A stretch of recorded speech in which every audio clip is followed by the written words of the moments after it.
So, the next morning, rise and shine. You didn't have to get up at the crack of dawn. Or, woken up to the sound of somebody throwing up over the side of the boat. Those druids, their feet's kind of on the ground. Mm-hmm. You are summoned, and the servants come in, and they say that the Lord, requests your presence. And so they leave and give you opportunity to, present yourself or whatnot. So, the four of you, Captain Roberta, Fawn, Alex, and Violet, y'all are basically taken to, the royal court. And you see the throne that Lord Arthur sits on, and of course his other throne next to him where Lady Gwendolyn sits. But she is not present today. It's just him. And you see two other figures. They're standing there, clad in armor. You see the first one is, he's a knight. He has a full plate armor and everything. And he has his helmet actually taken off out of respect. So he's got his basically bucket head armor, or helmet, sitting right here in his shoulder. And you see, and you can tell that he, the crest that he carries is actually the crown. So you can tell he's from the capital. Then the other one that you see, his looks cooler. Like objectively cooler. He is. He has a full plate as well. However, his actually has like kind of like the dragon like pauldrons, and it has a dragon head on the chest. And you can tell that he is actually probably from here because his symbols also carry the symbol of Fyrdraca. So he is a knight as well, but he is a knight that's from here. Mm-hmm. In my head, you say Fyrdraca, and I think like Draca, like Draco, like dragon, and then fear. It's literally fear dragon. Did you do that on purpose, or is that just... It's actually not fear. Fear. FYR, it's actually fire. Okay. And then Draca is dragon. But so. Okay. I gotcha. Yeah, essentially fire dragon.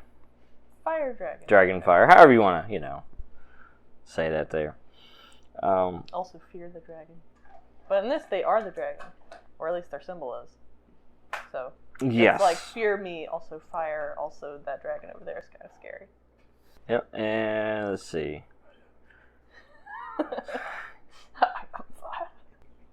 Rock the dragon.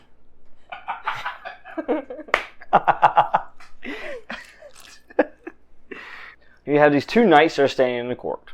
Okay, they're standing over to the side. Just the throne, just stand to the side.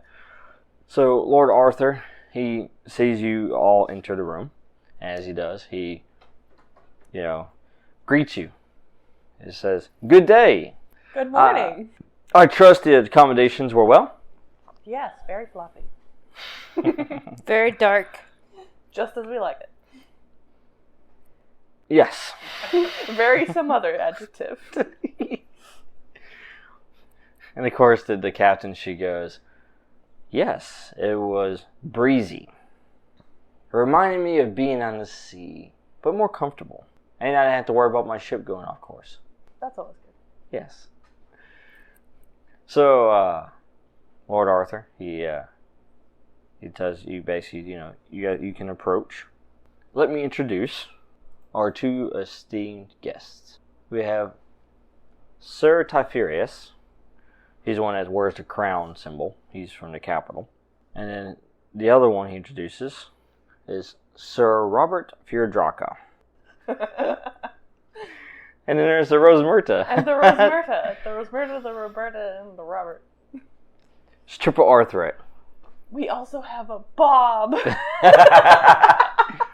You had a Bob. Bobby, he's gone now. You had a Bobby. Rip Bobby.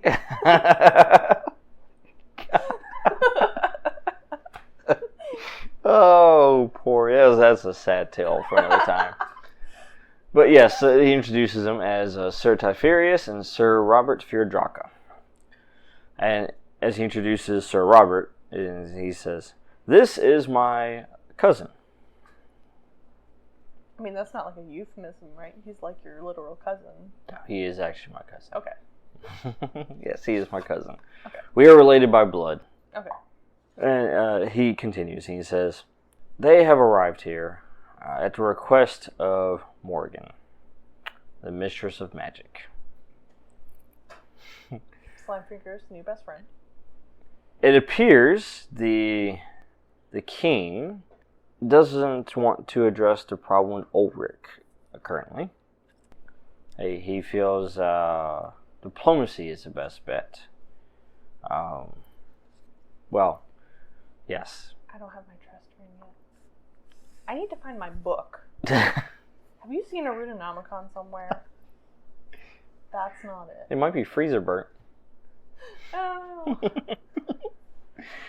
But he tells you that the council, or more specifically the mistress, believes that this threat is larger than anything that we've ever faced before. And drastic times call for drastic measures. Not to sound rude, but you're trying to make friends with the people who blasted a giant hole in your wall? The king is, yes. Oh, okay. He believes that diplomacy is best, that we can return to the old days when Ulrich and his clan members were part of our society before they were, how do you put it, relocated. Forcibly. Yes, there was some of that. Okay. Well, you know, I'm all for friendship. I usually have a room for that. But yes, Friendship I'm all is magic. For friendship, yes. Magic also makes friendship. You've got spells for that. That is very true. Yes. It will stop a slapping contest just like that. Or it has in the past. We'll see. But he tells you that Morgan, the mistress of magic, she sees this threat as something larger. And so she has commissioned these two knights on a quest to hopefully find a solution to this dragon problem. So her solution then isn't necessarily diplomacy. No. Okay. Her diplomacy is, well, if Ulrich brings a dragon, then maybe we should bring a dragon too. Do we have a spare dragon? He tells you, Fyrdraca is the birthplace of the dragons. At one point in history, we actually had this order. They were actually dragon riders. They were dragon knights. They bonded with these dragons from very young age, and then they essentially used them in combat to protect our interests. However, when the divine sleep occurred, which put all the divine into a long slumber, it inherently affected the dragons as well. Rewind.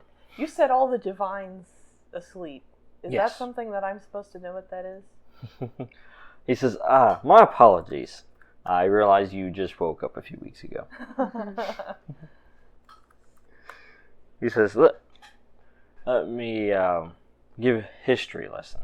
And then Vel's over here like, I already know this, but go ahead and tell me again, But yes, he gives you a little quick history lesson. There are 8 divine. A couple hundred years ago, the Black Iron Wall was essentially erected using magic. It was a mixture of magic and also smithing, alchemicals, and such, which created this black iron, which had multiple properties. One, any non-human creatures were drastically affected by it, would be harmed by it. It felt like a burning sensation almost. Blades and such were already made with it, but they wanted extra protection to keep Ulrich and his band away from it. As we found out that Ulrich could be harmed by it as well. Anything that carries what we call the divine, or ether, the divine essence, can be harmed by the black iron. So, is there, hypothetically, if I was divine, and someone came at me with one of those fancy swords, Could I protect myself from that with something? Is there a thing? Well, as long as it doesn't breach your armor. I don't wear armor. I wear a flowery dress. I have an umbrella. Well, if it touches your skin, it's going to burn. That's not good. Very fiercely. And this is why this wall was created, was to separate the Black Dragon clan and the other exiles and keep them away from the southern lands due to their raiding and such and pillaging. This also affects the other kinds, like such as the Fae, the Elves, anything that carries any kind of a marker from the divine, including our 8 that lived here. Well, during this process, when they created this wall, they used an extraordinary amount of resources. And doing so, it put them in what they call the divine sleep. It was this slumber, almost a catatonic state that they laid in. They are still living, but they're unable to awake, really know anything's going on. You can poke and prod them all day, and they wouldn't even react to it. Mirrodin. I'm working out chronology in my head. Prophesized that one day, when they were needed once again, that they will all awaken from their divine slumber. But during this period, Uther, Fyrdraca, who was the original dragon rider, he fell into the divine sleep. He was one of the divine that represented us in our region. But his dragon was affected as well. Unfortunately, when his dragon was affected, it affected all of the dragons that came after. I'm really relating to these divines that have been asleep for hundreds of years. Like, I feel that on a personal level. So I think maybe the waking up of the divines / dragons might be something to put on the to-do list. He tells you, when the dragons fell also into this slumber, it became a target from the other regions. This is what held our military power for many years, and they saw it as an opportunity to rid us of that advantage. Many of them were slaughtered, the riders and the dragons as well. The ones that did survive never showed their faces here again.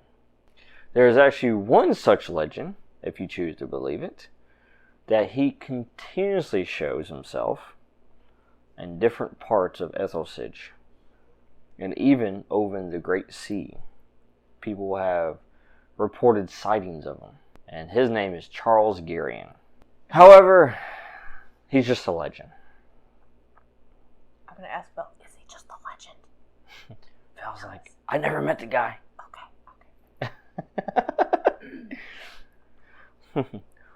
But also in an extraordinary event, when apparently this dragon awoke, so did the divine. They have begun awakening as well, which leads us to our predicament. So who all is awakening? Are any of them awake now? Aside from, We've heard reports from the others that the other divine, that their representatives have been awakening. There's a few that we have not heard back from as far as confirmed reports that they are actually awakened yet. Mirrodin is one of them. Of course, no one knows where he was actually sleeping to begin with. Yeah, I was about to say, do they have them, in crystal coffins, a la, Snow White, or... Before they laid themselves down for the rest, because this is one of those that didn't come upon them, they actually were able to prepare for it. They felt the pull of it, the calling, as I called it. And when they did so, they erected these special tombs to protect them in the meantime. Well, one of those, divine Mirrodin, he had so many enemies, he created multiple ones. So, no one actually knows where he is. It's like one of those cup games, right? You have the cups and you put a pebble under one of them and you shuffle them around. Acceptance. The captain taught me how to play this game. Yeah, I don't know how to play this. I've seen this. Well, But you have to put the pebble in your sleeve. That's the secret. that's what he tells you. He says, Meriden, from what I know of him in history, he is a master when it comes to the illusion. When it comes to make you think you know what's going on, but you really don't know what's going on. He's in the sleeve. That's the answer. Yes. The closer you look, the less you actually see. He is among those that have not reported back. But we also have a problem as well. Uther had supposedly awakened, and so has his dragon, which would be great for us, because then we could actually even the field. Why do you say would be great? Like, you mean he's not awake or he's not on our side? As circumstances would have it, his burial chamber has been taken over. By? You would guess it. Black Dragon Clan. Oh. Somehow they had discovered the location,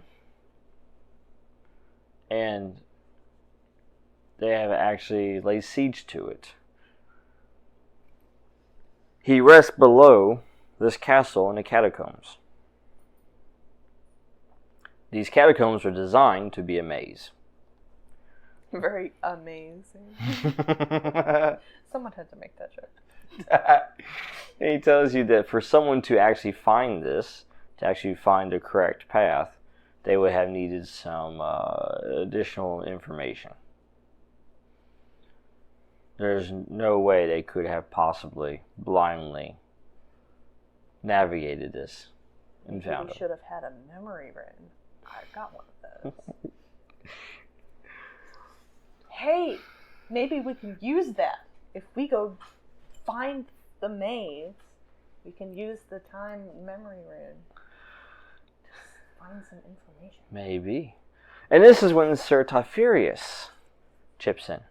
And he says, Lord, if I must, we have been tracking these members for a few days now. We have tracked their movements and we know exactly where they are. The problem is, well, there's more than just the 2 nights can handle. We needed some outside assistance. From 2 days? With the armies on high alert, with an impending attack, and who knows how long these clan members have been here, we cannot really go and use our own assets. We don't know who we could trust currently.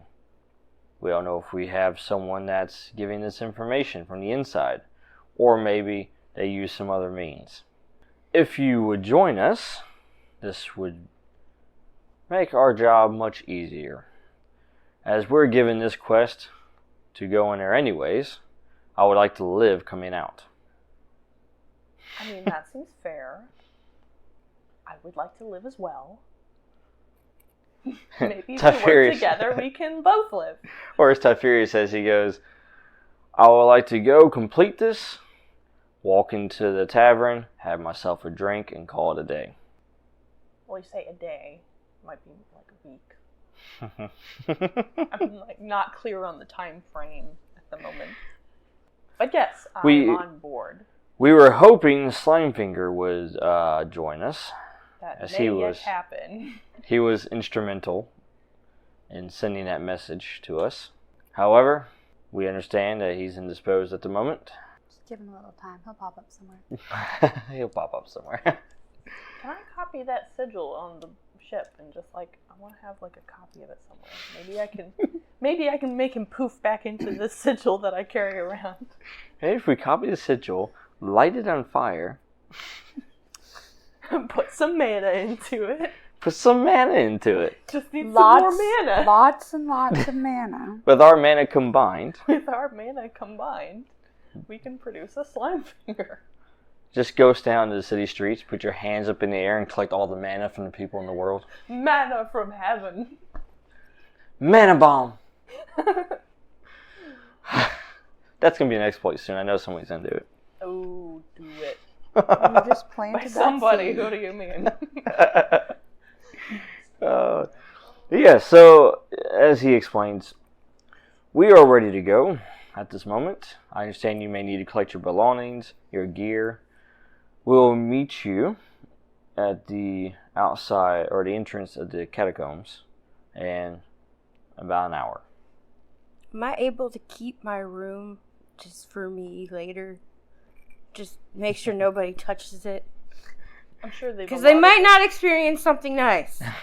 Lord Arthur, he looks at you and says, yes, I will have guards posted. And if you hear anything in there, it's nothing. There's like a servant allocated to her room to make sure that the spores grow nicely in her absence. Just cultivating the mold. At least Slimefinger doesn't have a room, otherwise it would just have writing on the wall, need more mana. He has a room, it's just like a pool of slime. Oh, God. Yeah, right. Instead of a waterbed, it's full of slime. Oh, that is gross. One of the servants goes to the door, is gonna go change the sheets or something, and the guy stops. He's like, "You don't want to go in there. It's not pretty. It's not pretty." That's all it is. It's not even a bed, really. It's just a slime that's in the shape of a It's a bed. gelatinous And he just blob. lays in it. It's like a gelatinous cube, but it's a gelatinous rectangle. And if you look very closely, you'll see Bob in there. No.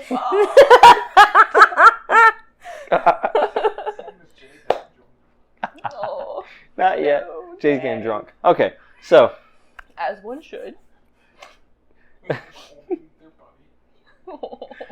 well, the captain, she goes, I'm built for the sea.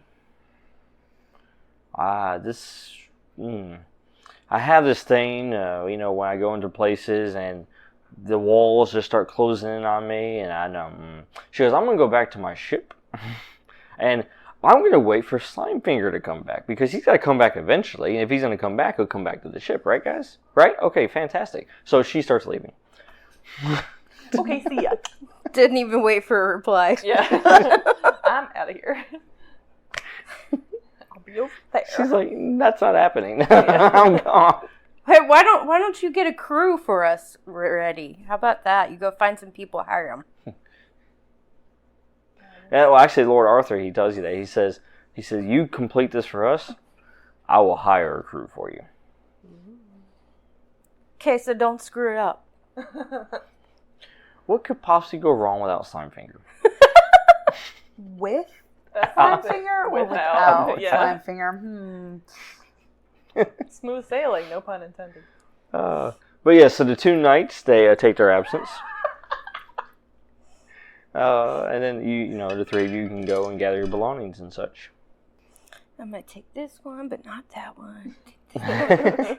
And that's where we're going to stop for the moment. Picking out her favorite molds. Take a little intermission before we return with the next session.